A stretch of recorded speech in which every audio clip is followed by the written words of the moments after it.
Hola amigos, un placer saludarlos. Vamos a tener un directo sobre el tema de la Revolución Mexicana. Algunas palabras de este evento histórico en nuestro país, que se celebra el 20 de noviembre, pero hoy fue día feriado, se adelantó la vacación o el puente, como se le llama en México, y hoy pues no hubo actividad en el país laboral. Entonces, vamos a ver qué es la Revolución Mexicana, cómo se gesta y pues, cuál es su legado histórico. La Revolución Mexicana fue un conflicto armado que se suscitó el 20 de noviembre de 1910, donde un grupo de insurreccionistas se rebeló contra el gobierno de Porfirio Díaz, que duró cerca de 30 años en el poder, 31 años más o menos, que por cierto, Porfirio Díaz era un personaje que surgió de las filas militares, se sublevó también contra otro gobierno, y él tenía un lema muy extraño, que retoma Francisco I. Madero. El tema era sufragio efectivo, no reelección, ¿no? Porfirio Díaz llega al poder y olvidó el tema, olvidó su frase de campaña, y en lugar de sufragio efectivo no reelección cambió el tema, cambió el lema de gobierno, que se convirtió en mucha política, poca administración, y se quedó ahí el tiempo que le dio la gana, por ser era un militar, tener control sobre los soldados, sobre las tropas, mandaba aplacar cualquier disidencia.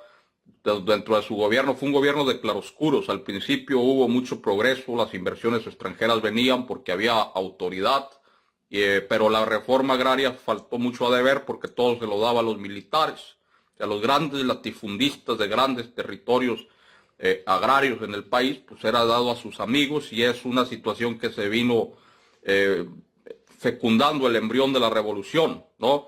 Ustedes recuerdan que grandes grupos de campesinados en el norte y en el sur, del norte Pascual Orozco, en el sur Emiliano Zapata, Pancho Villa, todos estos eran personas que querían una redistribución del agro, ¿no? Porque pues estaba en manos de estos caciques. Entonces la Revolución Mexicana, pues, Porfirio Díaz llega después de un gran estadista, el creador del Estado moderno mexicano, Benito Juárez, ¿no?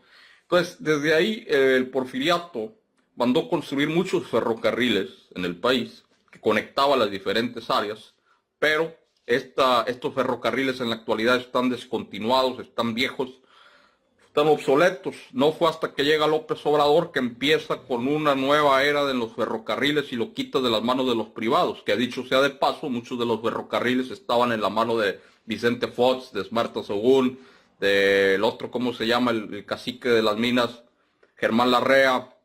Bueno, estas concesiones, poco a poco el Estado mexicano comenzó a construir rutas de tren en el sur para reactivar la actividad económica, aunado a un vasto programa de carreteras comunicando zonas aledañas rurales entre los municipios, ¿no?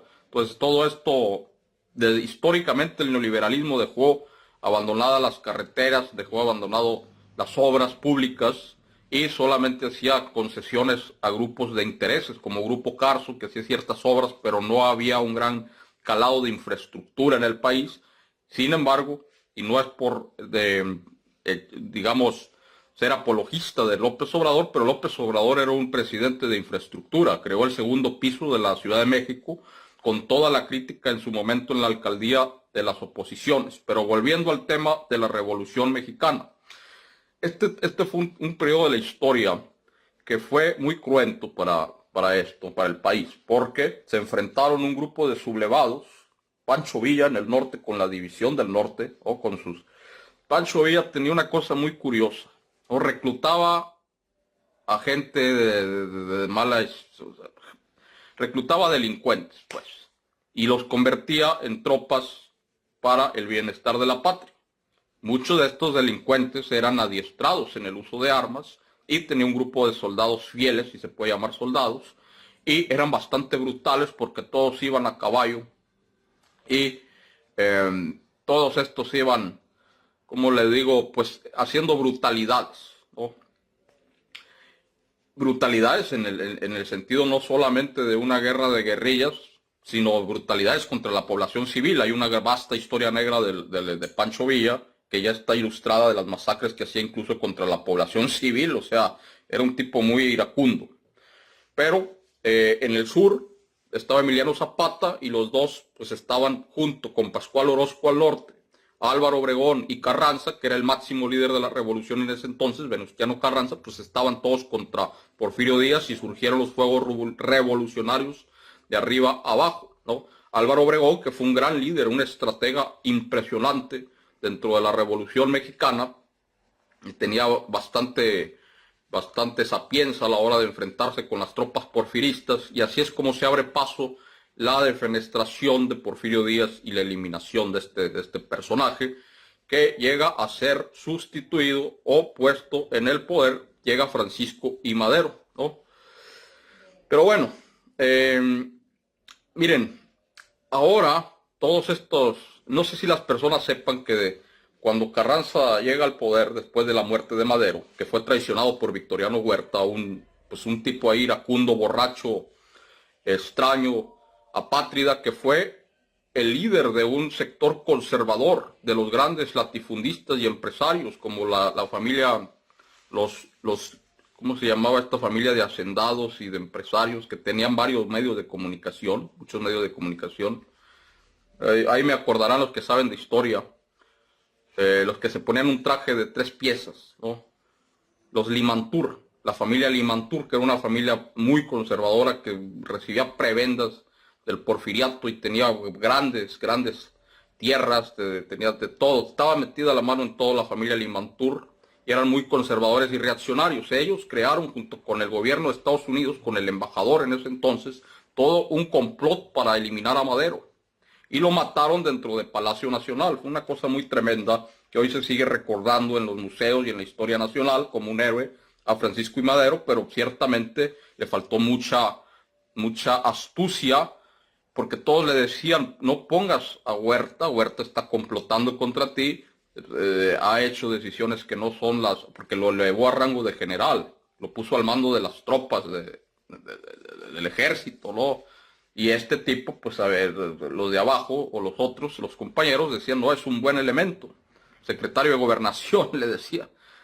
Entonces prácticamente no vio las señales rojas. Le decía: no, ahí déjenlo, es bueno, ahí déjenlo. Y Victoriano Huerta pues da el golpe final y lo traiciona, matan a Madero, llega Huerta, que no dura mucho tiempo en el poder, llegó borracho a la toma de posesión en la Cámara del Congreso, ¿no? Le llegó al Congreso de la Unión borracho, toma posesión como presidente prácticamente ebrio. Se estaba cayendo, dicen los cronistas, cuando toma la juramentación. Obviamente el tipo pues no pudieron sostenerlo los conservadores, porque se le volvieron a levantar los revolucionarios. Venustiano Carranza, se volvió a levantar las tropas que exigían reforma agraria, Zapata y Villa, y obviamente Obregón, y catapultando al carrancismo a la máximo al máximo poder del ejecutivo. Entonces, toda esta historia es graciosa porque muchos recuerdan a los 4 héroes de la Revolución Mexicana, ¿no? Carranza, Álvaro Obregón, que es un presidente que en las fotos sale sin el brazo, ¿no? Con un gorro, con un sombrero y sin el brazo, con un fuete de la otra mano. Emiliano Zapata, que por cierto hay una película muy buena en YouTube, está completa, de él, antigua y muy buena. Y Pancho Villa, ¿no? Estos son los 4 héroes de la revolución, los 4 caudillos. Sin embargo, al Carranza llegar al poder, todo esto se descontrola. Se descontrola porque tanto Villa como Zapata querían un tipo de sistema, a su forma de ver, una revolución institucional, ordenada, sin hacer muchos cambios, sin llevar a una reforma agraria. Y los otros dos, Zapata como Villa, su consigna era grandes parcelas, grandes hectáreas para los que la trabajan. Recordemos el lema de Emiliano Zapata: la tierra es de quien la trabaja. Y estos tenían otra visión de país. Ellos querían algo menos institucional, más agrario, más socialista, si se quiere decir, si se quiere usar la terminología del marxismo, no creo que era más marxista esta visión. Los otros querían una transición ordenada sin hacer muchos cambios para que hubiera inversiones, que hubiera orden, no cambiar bastante en las reformas agrarias, pero sí hacer concesiones.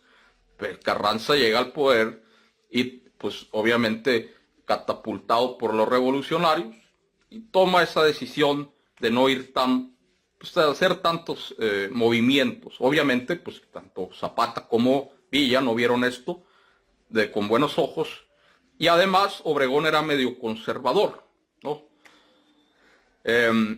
Ahora bien, había un ex gobernador, el exgobernador de Yucatán, que nació en Culiacán, Sinaloa, ¿no? Estamos hablando de Salvador Alvarado, que muchas calles de la República Mexicana tienen su nombre, Salvador Alvarado.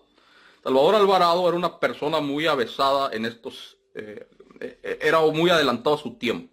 Llevó mucho orden y progreso a Yucatán, Mérida, Yucatán, toda la zona yucateca, y era afín a los grupos de Villa y Zapata.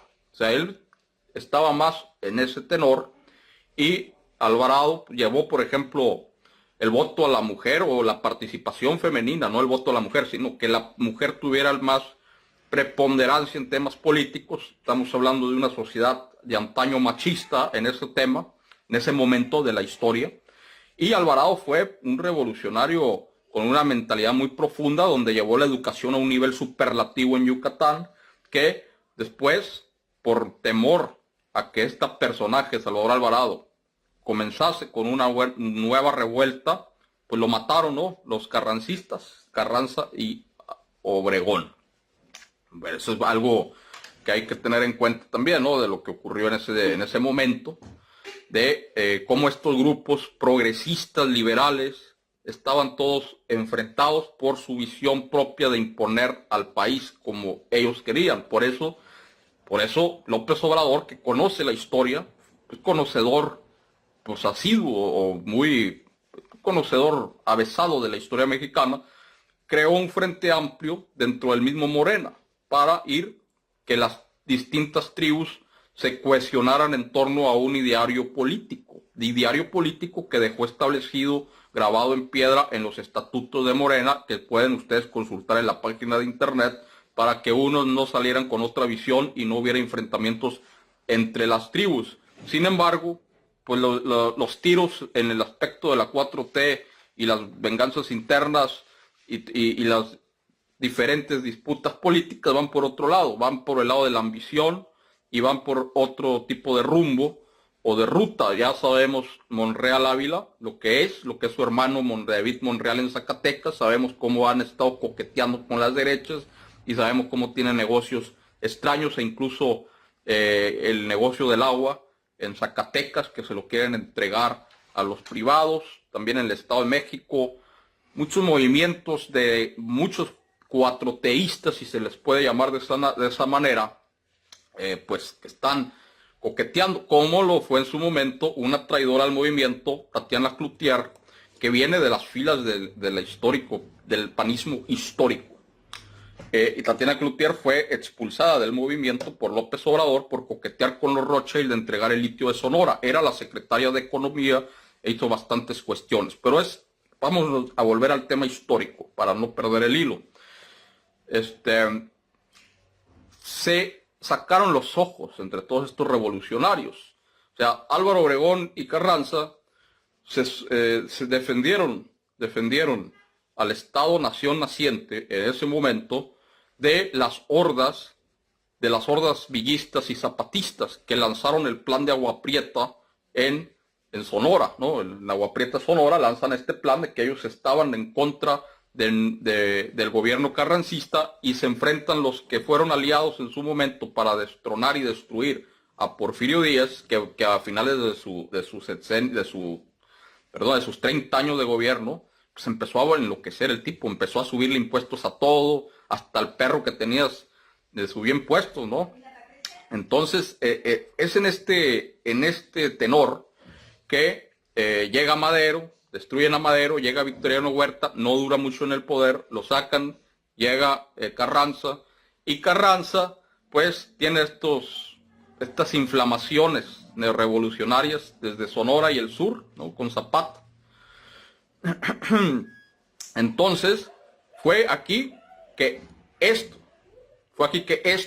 fue donde se enfrentan estas dos potencias, porque la división del norte de Pancho Villa era tremendamente sanguinaria. Ustedes recuerdan que cruzaban el río Bravo y le cortaban la cabeza a los estadounidenses, ¿no? O sea, iba contra las tropas gringas y prácticamente cortaba cabezas de esos soldados, de los confederados de ese entonces, ¿no? Y las tiraba ahí al canal y las dejaba exhibidas para que las vieran y infundir miedo. Eran salvajes, iban todos, imagínense una horda de 400,000 hombres.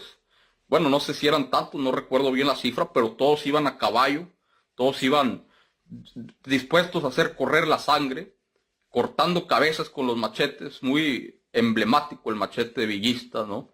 Y básicamente eran, pues, bandidos para los estadounidenses y el tipo lo que hacía era cruzar la frontera, era hábil para la guerra, Villa, porque cruzaba la frontera, mataba estadounidenses y rápidamente se replegaba otra vez a donde estaba su guarida en la frontera mexicana. La división del norte estaba por todos los municipios, y recordemos que se hacía con el control de muchos estados, ¿no? A manera, pues por la fuerza, llegaba y saqueaba todo lo que oliera a oficialismo gubernamental, que fuera sospechoso de estar en favor de la revolución carrancista.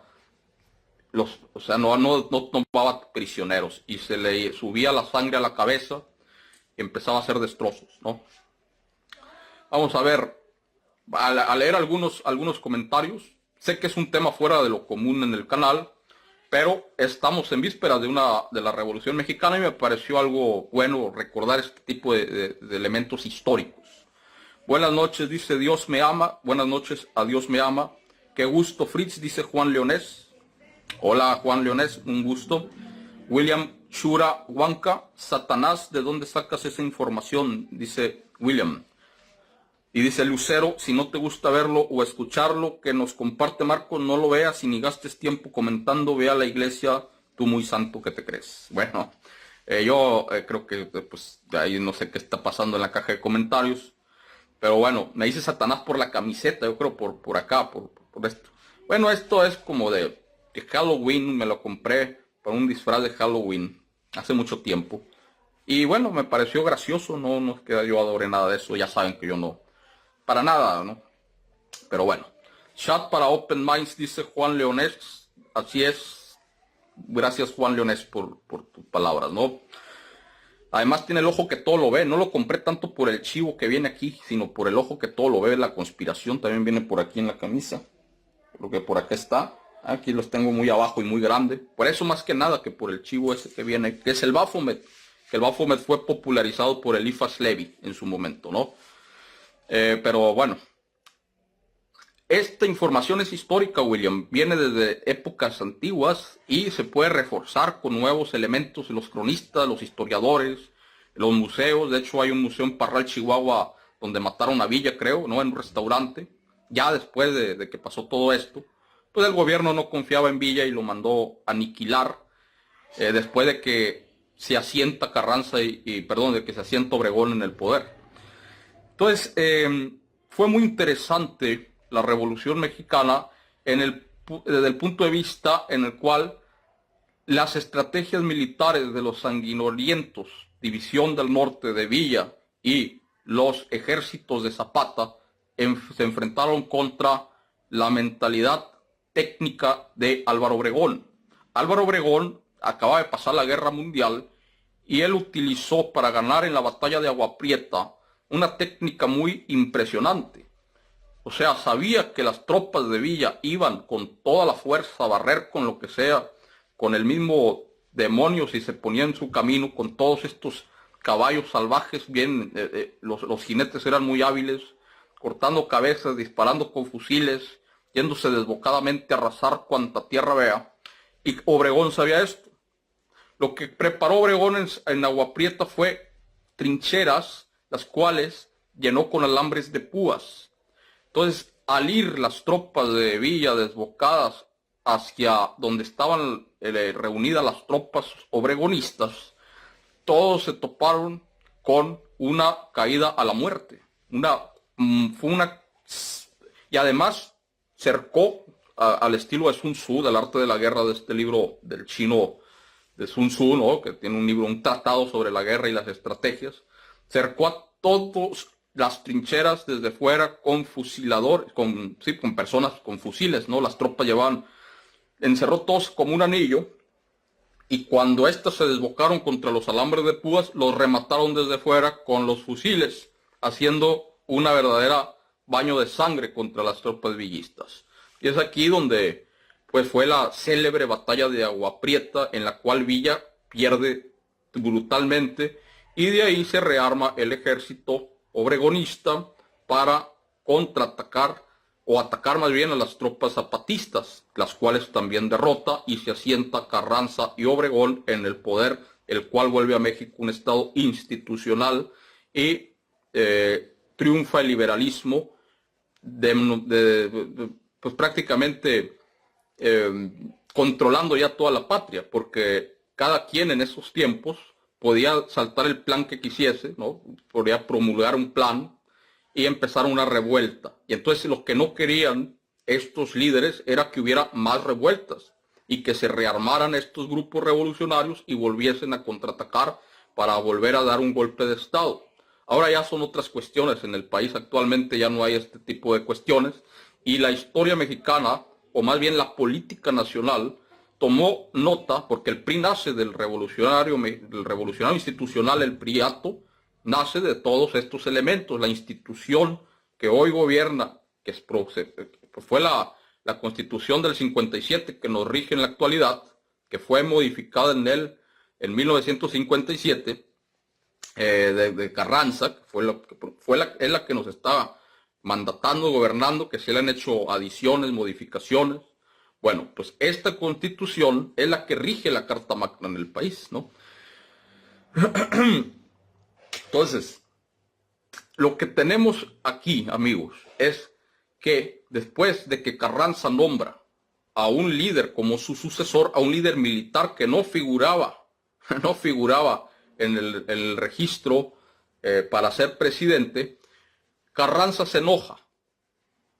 Obregón se enoja. Por cierto, fue en la batalla de Agua Prieta, donde Obregón pierde su brazo. Entonces, si ustedes buscan la imagen de Álvaro Obregón, siempre aparece sin brazo, y eso lo convierte en un caudillo revolucionario, porque el tipo no nada más daba órdenes o tenía una mentalidad de estratega, sino que el tipo iba al frente de guerra, iba comandando las tropas, se lanzaba, era pues todo eso, todo el mundo pues, reconoce la bravura, la valentía de Obregón en el campo de batalla, y fue cuando pierde el brazo, ¿no? Así de sanguinario eran las tropas de la División del Norte, las célebres tropas de la División del Norte, que hay una canción que hace poco escuché por ahí, que es de Brujería, el grupo de rock mexicano Brujería, que se llama División del Norte. Se los recomiendo, es muy bueno para que escuchen pues el sentir y el clamor histórico al que Villa fue sujeto, y que hasta en la cultura popular se puede seguir sintiendo, sobre todo en las camisetas. Los demás países lo reconocen como un héroe de la revolución, pero bueno, fue vencido por Obregón, por una mentalidad técnica en el campo de batalla, que pierde su brazo y queda como héroe. Traiciona a Carranza, Obregón, porque pero Obregón tenía mucha influencia sobre las tropas leales a él. Era visto como un gran líder. Se rebela contra Carranza, que fue su líder político, su héroe, el que lo nombró, y eran los dos grandes revolucionarios. Lo mata, porque triunfa el golpe obregonista contra Carranza. Huye del país, y en una carretera del sur, no recuerdo el nombre, lo emboscan y lo matan, y llega Obregón y se hace con el control del país, ¿no? Y aquí es donde quiero recalcar que todos los líderes militares, la Constitución en la actualidad no permite rebeliones dentro de las fuerzas castrenses. Dentro de las fuerzas castrenses no permite las pláticas o diálogos de política nacional. Si hay 2 o 3 militares hablando de política, se considera rebelión. Se considera conspiración y van directo a la cárcel, y no a la cárcel civil. Sabemos que los castrenses tienen sus propias reglas y es algo muy penado, lo cual no quiere decir que no haya soldados, militares, generales, tomados de la mano con los presidentes. Ya vemos que hay como una guiño de ojo de los presidentes para mantener el control político. Y se les ha hecho bastantes concesiones, sobre todo los represores, ¿no? Sabemos que Díaz Ordaz, estoy ya hablando ya de los 60, 70, ¿no? Echeverría, utilizaron al ejército contra la población civil mientras le aumentaba los salarios y era el comandante en jefe de las Fuerzas Armadas, a final de cuentas. O sea, no necesitaba tantas prebendas, no necesitaba tanto amor por los militares porque él los podía comandar, pero los militares también veían o se les lavó el cerebro en esos tiempos de que había una amenaza externa en el país, que era la amenaza comunista que venía desde Cuba. Y es cuando empieza entonces la CIA a dar órdenes a estos dos presidentes, ¿no? Son cosas en las cuales el ejército mexicano se llenó de oscuridad, porque reprimía a estudiantes del 68, a la matanza del 71, los dos hechos por Echeverría, ¿no? Bueno, se le atribuyen a la ambas, y a Ordaz también, pero bueno. Miren, estos dos eran empleados de la CIA. Ellos eran empleados de la CIA con clavel y tempo. No quiero meterme tanto al tema de esta cuestión, nada más quiero decirles que el ejército mexicano ha sido utilizado en esos tiempos y después por las tropas, por Peña Nieto, para controlar, y Zedillo también, la matanza de Aguas Blancas, para generar una represión brutal contra los movimientos del campesinado.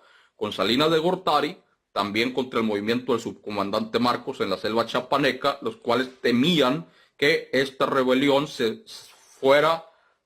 cruzase las fronteras de Chiapas y llegase a otros estados, que se corriera el fuego y se dispersara hacia otros estados, y era un temor muy fuerte porque estaba muy bien organizado el movimiento de subcomandante.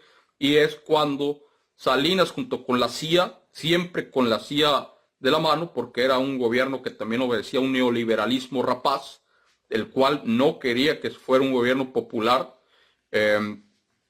controló a estos movimientos, también cerrándolos como un anillo por toda la selva chapaneca, utilizando al ejército. Y ahí pues también les pagaba muchos favores y se hizo de la vista gorda de muchas atrocidades que hizo el ejército y también del narcotráfico, porque muchos generales de esa época también estaban recibían dinero de Caro Quintero, para que me entiendan. Entonces, yendo al tema de Obregón.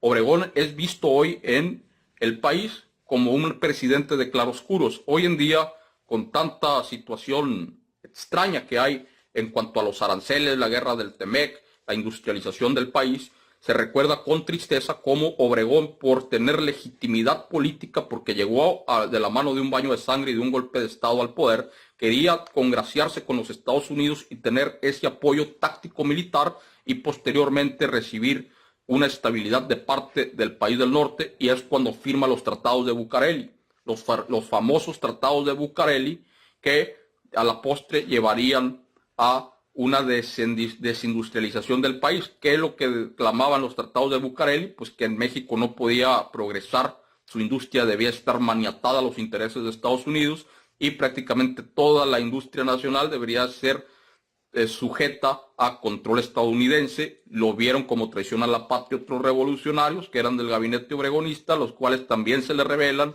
y uno va al norte, no me acuerdo quién fue ese líder, se me olvida, pero se fue a Estados Unidos expulsado, que era de su gabinete, y se fue y vuelve. Y bueno, toda esta historia es de flujos y reflujos, pero Obregón era un animal de poder más que un revolucionario. Llega al poder por medio de un ideal revolucionario y se convierte en un vendepatrias que firma los tratados de Bucareli, al igual que el señor Santana, ¿no? Que pues eso ya es otra cuestión, pero bueno, él cede la mitad del territorio, pierde ahí también otro mutilado, pero bueno. Vamos a leer los comentarios. Dice, habla del nuevo orden mundial y la Agenda 2030. La Agenda 2030 está en cuanto a la guerra tecnológica hoy en día, ¿no? La inteligencia artificial, el control, sobre todo viene de Europa. En Europa están poniendo muchos controles en cuanto a vigilancia se refiere. Entonces, hay que ver lo que están haciendo el Foro Económico de Davos, cómo estos están sujetos a la OTAN, porque la OTAN de Ursula von der Leyen está prácticamente creando un sistema de vigilancia orwelliano en todos los países de la Unión Europea que van de la mano de la Agenda 2030. En Estados Unidos no se ha podido contener las ciudades de 15 minutos que están formando programas pilotos para que todas estas ciudades encierren una vigilancia total. Y varios estados han sido partícipes de este plan, y estamos hablando dentro del gobierno de Trump, que no ha detenido esto, y que incluso tiene como jefe, como en la tesorería, a un Illuminati que está en favor de Soros. Entonces Trump prácticamente tiene al enemigo en casa. También el jefe de la Reserva Federal, Jerome Powell, tiene bastantes personas como el senador Lindsey Graham, que también es de Soros. Tiene bastantes cosas que arreglar. Trump no les quiso bajar el switch de un golpe porque temías por su vida, también hay que decirlo. O sea, les dio estos pequeños cotos de poder dentro del gobierno para que pues calmar al Estado profundo y a la CIA y a todos estos, porque pues prácticamente hoy Estados Unidos vive de las... Si tú te rebelas mucho, pues te desaparecen. Entonces también hay que verlo por ese lado. No hay que ver a Trump como un torpe, sino pues, como alguien estratégico también, ¿no? Esa es mi opinión, no sé ustedes, pero bueno. ¿Qué va a pasar con la intervención de Israel en México? Ya se sabe de grupos pagados por ONGs ligados a Israel. Bueno, prácticamente Israel está en México ya hace mucho tiempo, y todo el gobierno anterior, todos los sionistas, todos los apellidos que vemos en la televisión tienen bastante poder en México. Al-Azraqui, por ejemplo, es un judío.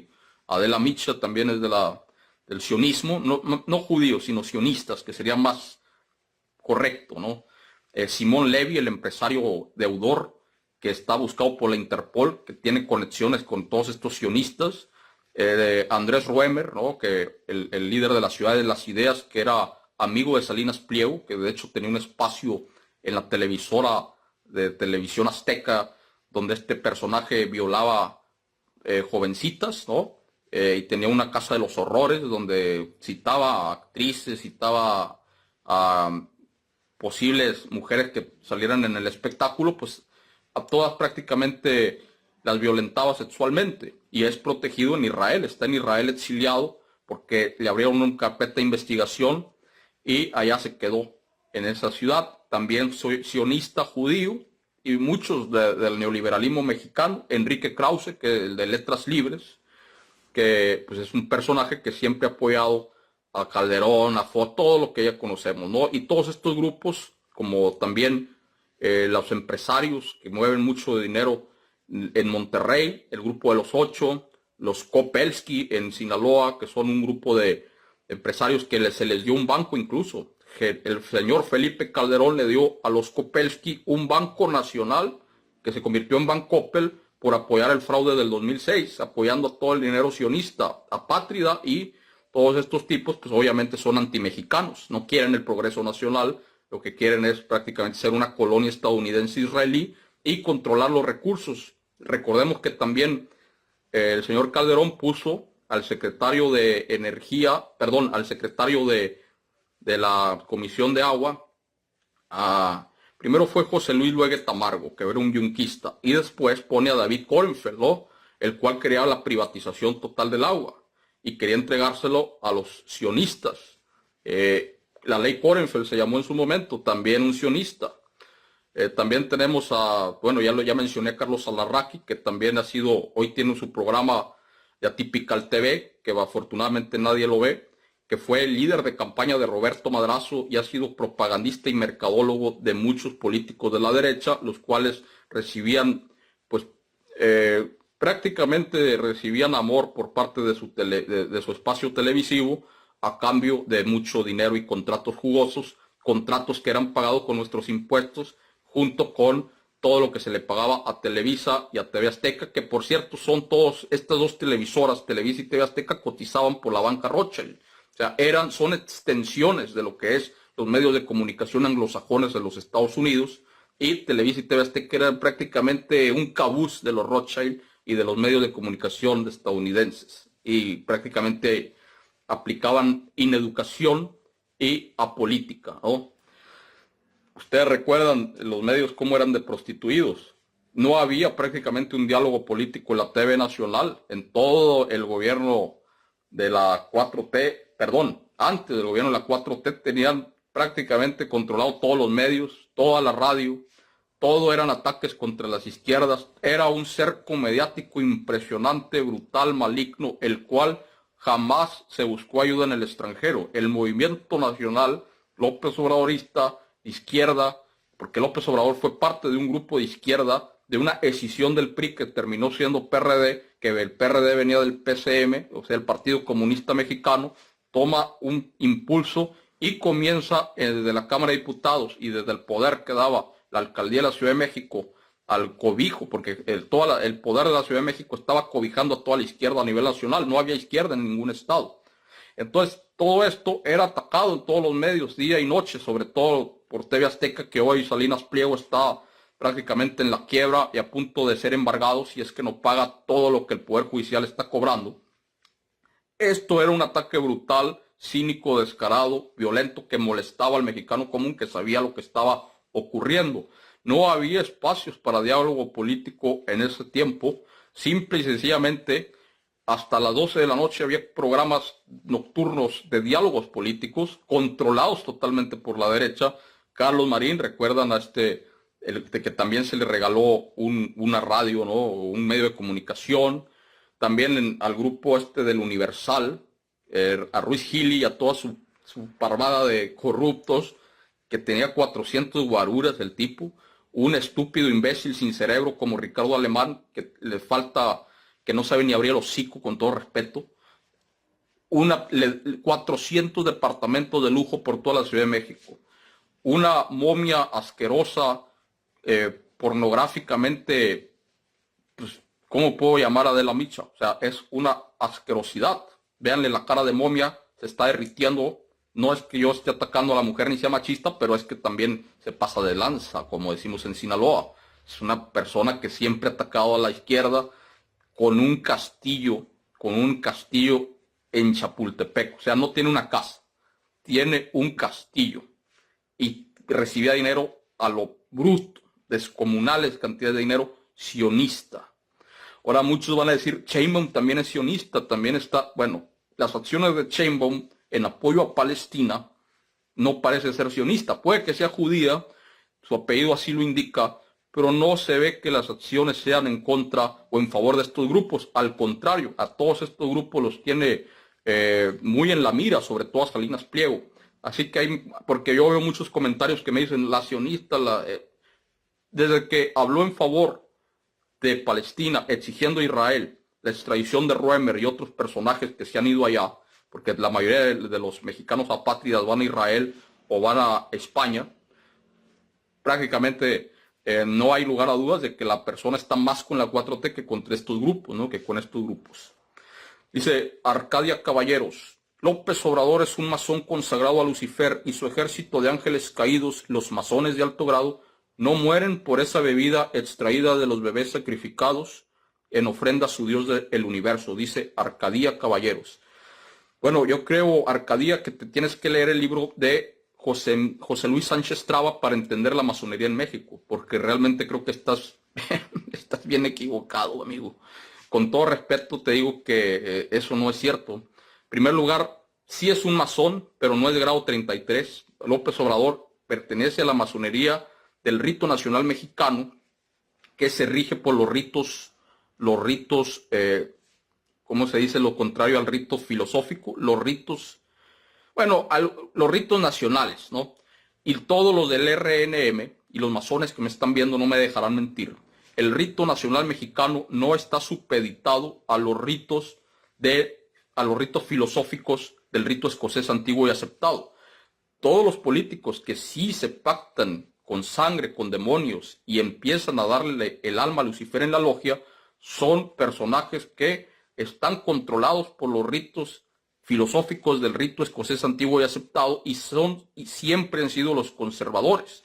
El movimiento conservador en estas guerras liberales y conservadores que estamos hablando era nutrido desde las filas de los ritos filosóficos, los que estaban en favor de un gobierno, de una corona dentro del país. Ve la historia del libro Masones en México de José Luis Sánchez Trueba Lara, para que pues puedas hablar con propiedad, porque lo que estás diciendo son disparates, ¿no? De hecho, Benito Juárez era masón y no hacía rituales oscuros ni se consagraba a Lucifer, era masón del rito nacional mexicano. Lázaro Cárdenas fue masón del rito nacional mexicano. López Obrador fue el tercer presidente en llegar al poder que estaba dentro del rito nacional mexicano, que esto es teórico y patriótico. Son ritos consagrados de servir a la patria. Lee sobre la historia del rito nacional mexicano y verás que su historia es el liberalismo, no tiene nada de oscuro. Los que sí tenían de oscuro eran los conservadores, que eran más afines a los ritos escoceses antiguo y aceptado, lo cual no quiero decir que el rito de York no haya hecho daño en México. Ahora bien, te pregunto, ¿sabe lo que es el rito de York? El rito yorquino era un gobierno mexicano supeditado a los intereses estadounidenses, y muchos liberales, como Valentín Gómez Farías, que era parte del rito yorquino, pues fue buen elemento, pero a su vez dejó entrar mucho a los Estados Unidos aquí, pero en un contexto en el cual él no quería la intromisión europea ni de los Habsburgo. Y por eso, para tomar pues, prácticamente un apoyo, un apoyo pues tácito, cedió a los Estados Unidos y pues prácticamente a los yorquistas, ¿no? Entonces todo esto no tiene mucho que ver con Lucifer. En las profundidades sí, ¿no? Pero no, la historia de México, las sociedades secretas en ese entonces no estaban regidas por como hoy lo están las masonerías desde Inglaterra, de donde nace el rito escocés y antiguo y aceptado. Pero sí hay bastantes rituales extraños que se hacían, ¿no? Y bueno, ahí te dejo de tarea eso para que pues, puedas hablar mejor del tema, ¿no? Bueno, amigos, creo que estamos claros de por qué hoy en día la 4T ha establecido una revocación de mandato. Todo esto viene del liberalismo. Estamos viendo dos etapas del liberalismo mexicano en contraposición del conservadurismo militar y civil. Recordemos que el gobierno de Manuel Ávila Camacho también fue un gobierno militar. El hermano de él también era alguien extraño. Tenía control sobre los gobernadores, y es cuando nace el grupo Atlacomulco, ¿no?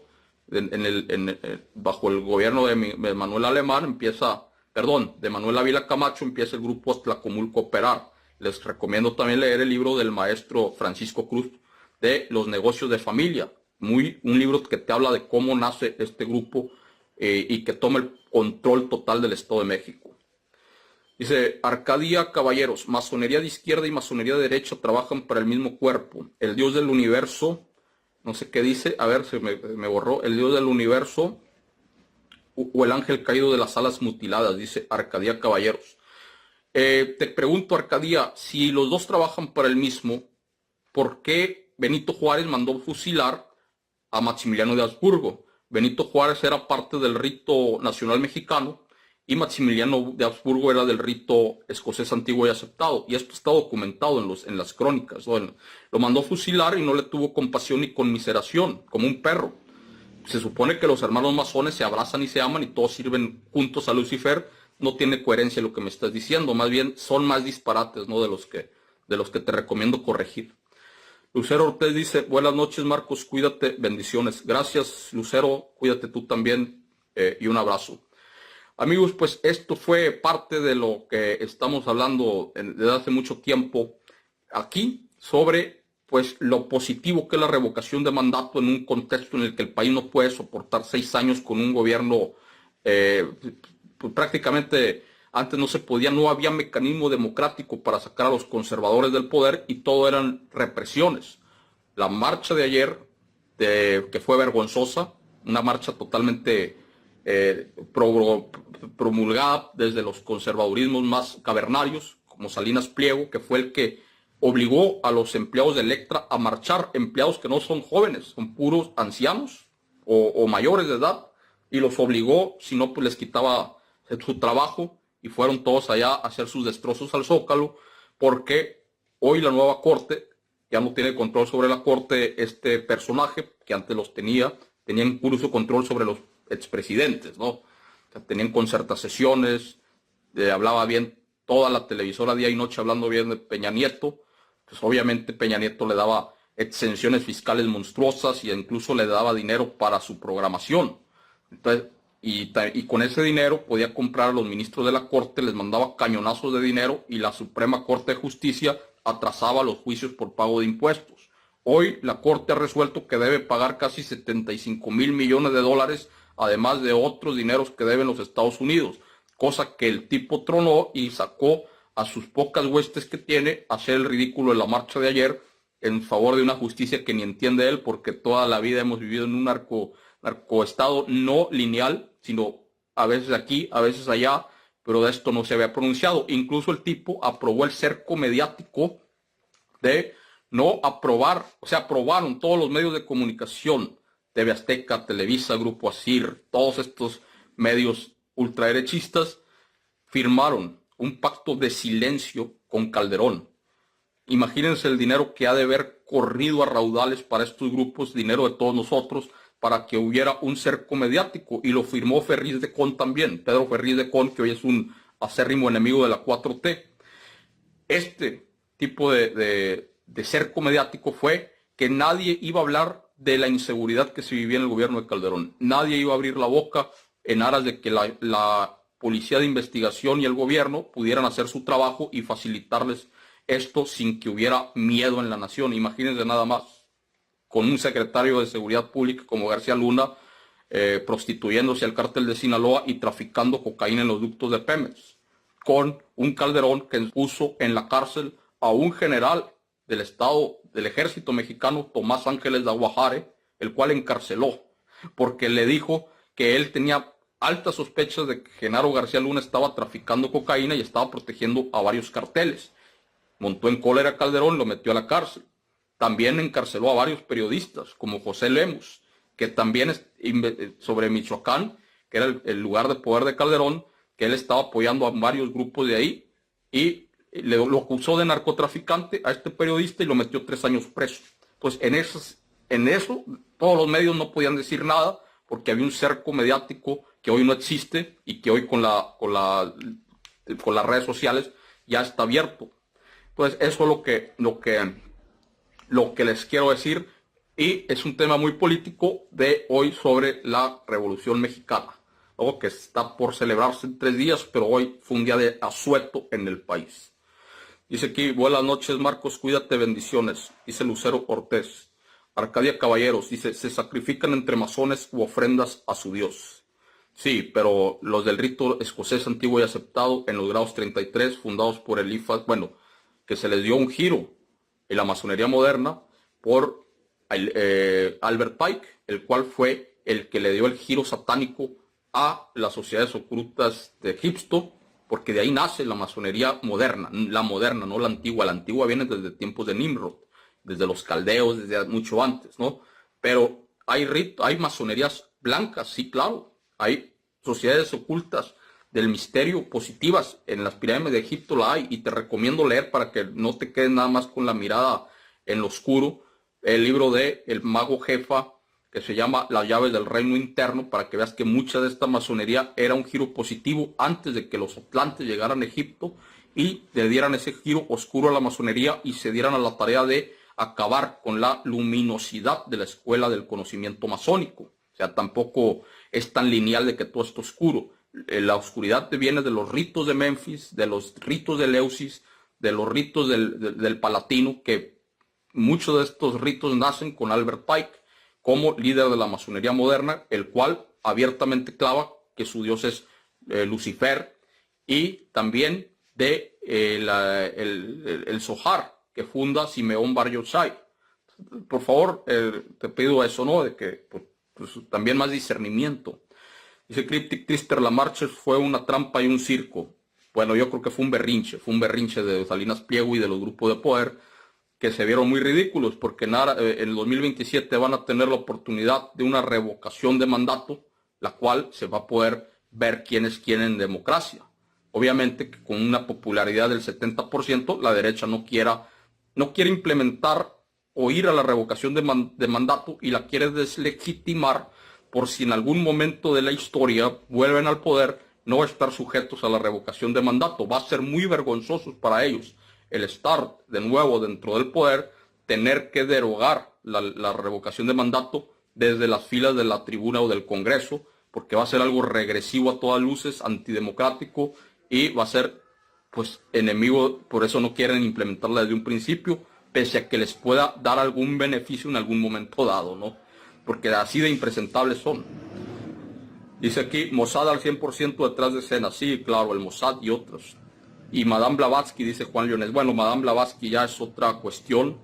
Hay libros muy buenos, pero también pues le dictaban muchos demonios a Madame Blavatsky. Pues, escribió su libro de la doctrina secreta a partir de espíritus que le dictaron el libro. Entonces muy extraña la señora Madame Blavatsky, que también tenía muchos poderes psíquicos. Amigos, dejo el directo, espero que les haya agradado este repaso breve y superficial, creo yo, a la historia de la Revolución Mexicana. Y pues los dejo, y recuerden que estamos en moronelmexico.com, donde pueden pedir los productos naturistas que tenemos para toda la República Mexicana. Le llega de 1 a 3 días hábiles y tenemos kits para todo: cáncer, hipertensión, diabetes, colitis y estreñimiento, totalmente naturales los productos, muy concentrados y potentes. El Moronel, la planta ancestral de Ensenada, Baja California, disponible a todo México. Pueden hacer la compra directa desde nuestro portal web en moronelmexico.com, y agradezco como siempre también el generoso apoyo de los suscriptores en Facebook y los suscriptores en Patreon, que me ayudan a quitar todo el shadow banning y la censura que existen contra los canales de la resistencia. Que pasen una excelente noche.